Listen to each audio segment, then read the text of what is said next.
Hey everyone, my name is Murray. Welcome to the video. Real quick, we got a GoPro. Some really fun stuff coming up. Subscribe for the future, stick around for that. That's going to be great.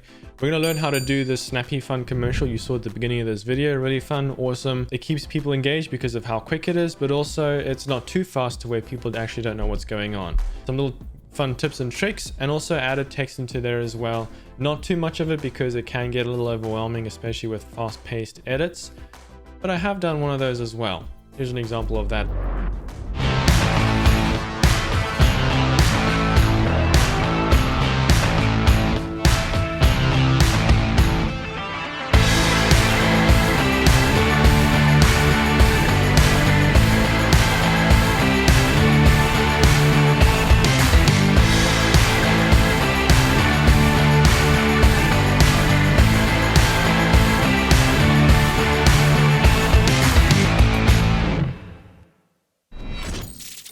As you can see by these two fun snappy commercials, they keep the audience's attention and it gets the message across, at least in some way. So let's check it out. But first, intro.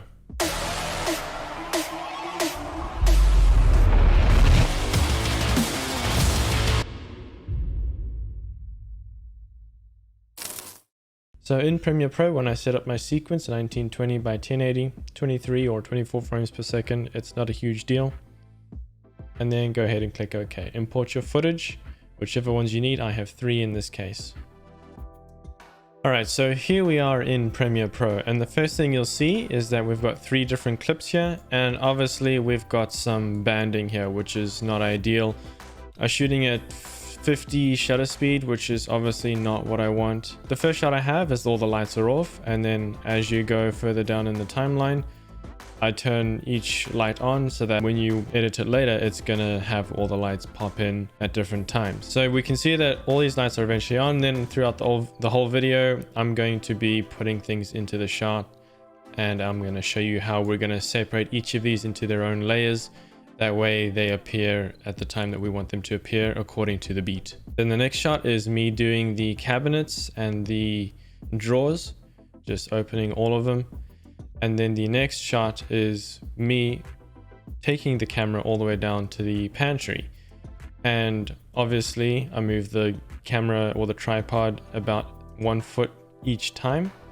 That way, when I cut to each shot, it's gonna look kind of like a time-lapse type of thing. Now you can do this with photo as well instead of video, but remember that if you're gonna be doing this where you're adding things into every shot, you're gonna have to keep going back to the camera and taking a picture every single time. You can totally do that, and that's also fine. Also, if you're shooting in RAW with your photography, you have a lot more flexibility in post, unless you're shooting RAW video. So there's always pros and cons depending on what equipment you have. All right, so I'm not actually gonna edit much of this in Premiere Pro. I'm gonna do the bulk of the work in After Effects, because Premiere Pro's masking system is not very good. So if I try and draw small masks, it automatically drags the mask around. It's extremely inconvenient, frustrating. I don't know why After Effects is the leading in masking when it comes to Adobe products, at least in my opinion. Premiere Pro is really lagging behind. I don't know what the dev team is doing. Anyways, I'm going to select all of these, right click, and I'm going to replace with After Effects composition. It's going to merge all the layers into one sequence. Let's take them all into After Effects at the same time. Next, it's going to ask you where to save. Obviously, just save it wherever you like. And then you can see it's imported all of our sequences here. Now, because it's 4K footage, it's actually pre-composed them as well. So now this sequence here is in 4K. If I go back to the main sequence here, this sequence is going to be 1920 by 1080. You can see that over here.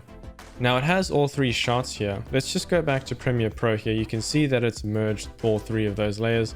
Now it's just one video file, essentially. This is where things get juicy. I'm going to drag in my music because obviously I'm going to need a reference, and then I'm going to drag that in there. Press L on the keyboard twice in quick succession. I'm going to reduce the dB by like -10 just because I don't want it to blow my ears out. Now we're going to go ahead and zoom in here. I can see the audio levels, and what I'm going to do, this is a little fun, but also sometimes it can be a little tricky as well. I'm going to press the star key on my numeral keyboard, you can see it creates a marker here. Now I'm going to undo that real quick, because what I'm going to do is every time the beat hits, I'm going to hit that button, because I'm going to indicate where each of the beat is. That way I can edit to those markers and not have to constantly look at the wavelength and kind of guess which one is the beat that is actually making that spike in the audio. And of course you got to do a RAM preview before any of that, because then otherwise your project is going to lag. So I just press 0 on the keyboard and it's going to do a RAM preview. You can also do a RAM preview right over here. This is your preview tab.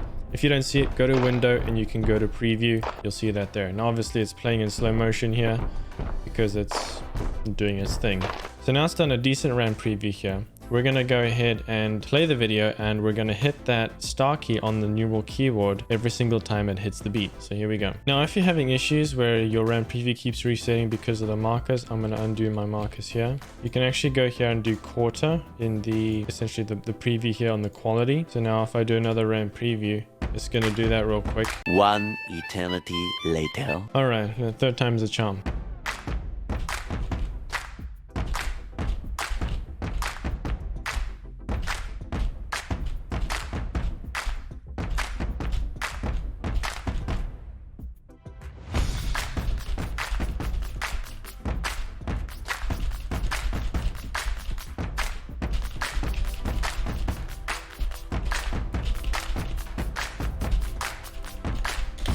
Oh my goodness, look at all those markers. This is crazy. Obviously, I messed up over here. You can see there's an inconsistency, but hey, we did pretty well actually. I've heard this beat so many times because I have already edited this before. I'm redoing it for the tutorial because, you know, I love making tutorials.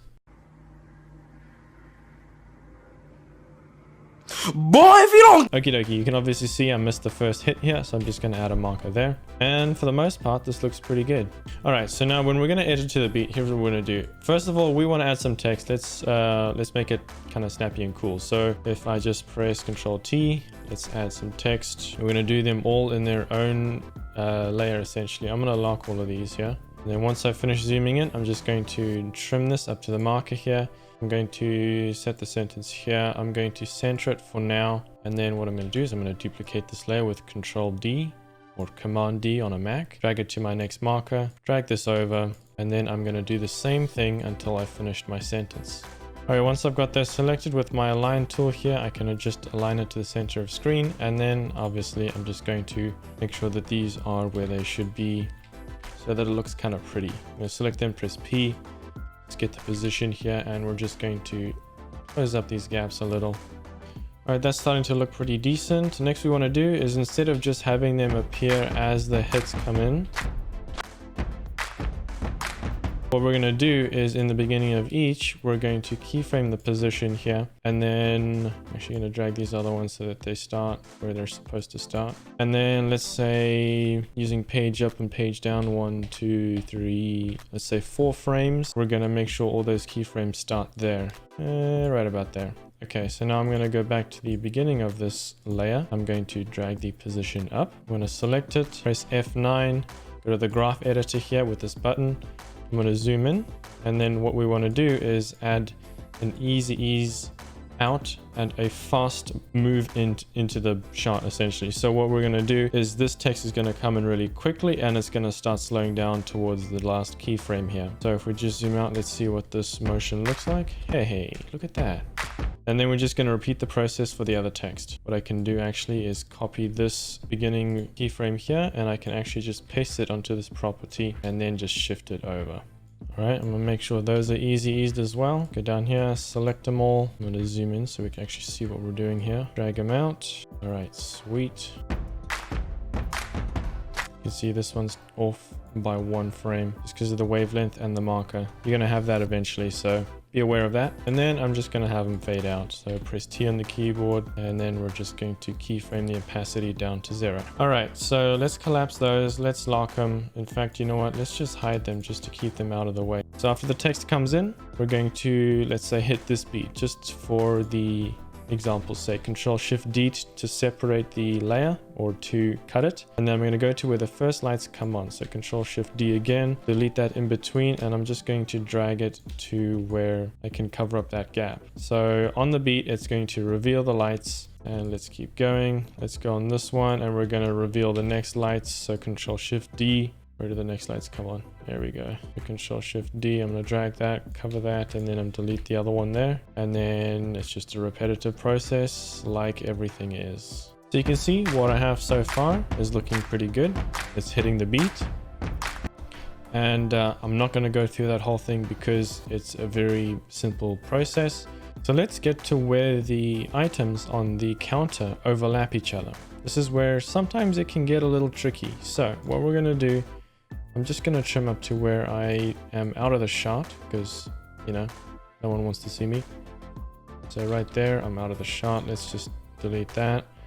And then at this next keyframe here, let's just delete the end part of this bottom one. All right, so that appears into the shot.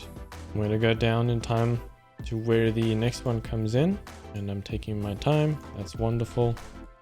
All right, so on the next beat that goes there. So what happens here is you might want to bring in the mug at a different time, at a different point in time. All right, so what we're going to do is I'm going to duplicate a frame that the counter is completely clean.